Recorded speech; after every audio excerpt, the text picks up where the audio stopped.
Bonjour, bienvenue sur l'Amour en Soi TV. Alors, le sujet d'aujourd'hui porte sur comment bien s'entendre avec tout le monde, du moins avec les autres. Pas tout le monde, mais avec les autres. Nous sommes dans une société où nous sommes appelés à interagir avec les autres, à communiquer avec les autres, à échanger avec les autres. Même si avec les nouvelles technologies comme Internet, où on échange des vidéos, donc les gens ont tendance à s'enfermer dans un monde virtuel.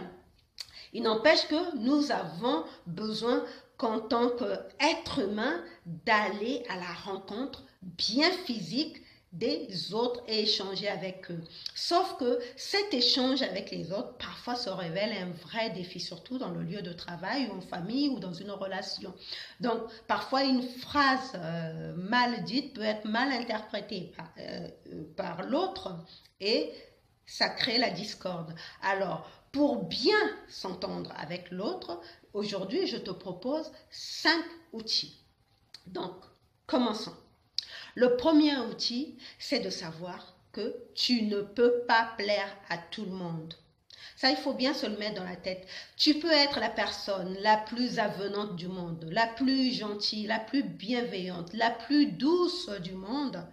Tu ne peux pas plaire à tout le monde. Comprendre cela va t'aider à mieux t'entendre avec les autres, parce que si dans ton environnement, dans l'espace où tu es, là où tu fréquentes beaucoup de monde, il se trouve des personnes qui ne t'apprécient pas, tu peux te dire tout simplement, on ne peut pas plaire à tout le monde et te sentir sereine.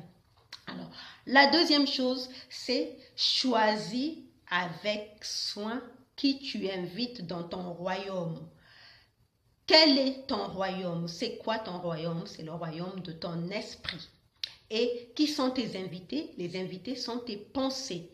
Alors, dans ton royaume, quelles sont les pensées que tu invites? Est-ce que ce sont les pensées de médisance, de jalousie, de colère, de frustration, de ressentiment, de vengeance?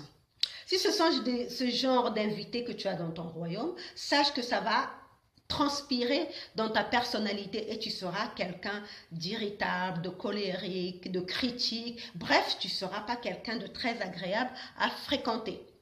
Par contre, si tes invités, donc les pensées, sont des pensées positives comme de la bienveillance, la confiance en soi, la tolérance, l'amour, bref, des pensées qui font de toi une personne agréable, à ce moment-là, tu pourras bien t'entendre avec tout le monde puisque toi-même, déjà à l'intérieur de toi, tu seras bien. Alors, la troisième chose, c'est de savoir que tu ne dois pas, c'est de ne pas t'occuper comment on l'appelle, des potins. Hein? Ne t'occupe pas des personnes qui n'ont aucun intérêt pour toi. Qu'est-ce que tu as à vouloir savoir ce que fait Pierre, Paul, Jacques dans son quotidien? Est-ce que ça t'apporte quelque chose? Non. Alors, pourquoi aller rapporter ça, en faire des ragots dans le milieu que tu fréquentes? Ça ne t'apporte rien et ça crée seulement des malentendus et ça fait juste de toi une personne médisante. Donc, ça ne sert à rien de s'occuper des personnes qui n'ont aucun intérêt pour toi ou même des personnes qui t'ignorent tout simplement. Ça, c'est la troisième chose. La quatrième chose, c'est de prendre l'habitude de respirer. Prendre l'habitude de respirer, ça te permet, si tu as des pensées négatives que parfois malgré toi tu invites dans ton royaume, de les laisser partir, de t'en libérer et de faire rentrer des pensées positives. Enfin, la dernière chose, c'est prendre la responsabilité, non seulement, comme je l'ai dit tantôt, de tes pensées, donc les pensées qui rentrent dans ton royaume, mais aussi de tes réactions. Imaginons que dans la rue, quelqu'un t'insulte et que tu réponds à son insulte et que ça dégénère en bagarre. Finalement, la police passe par là, vous interpelle et vous vous retrouvez en garde à vue. Alors, est-ce que tu vas en vouloir à cette personne qui t'a insulté, soit disant que c'est sa faute?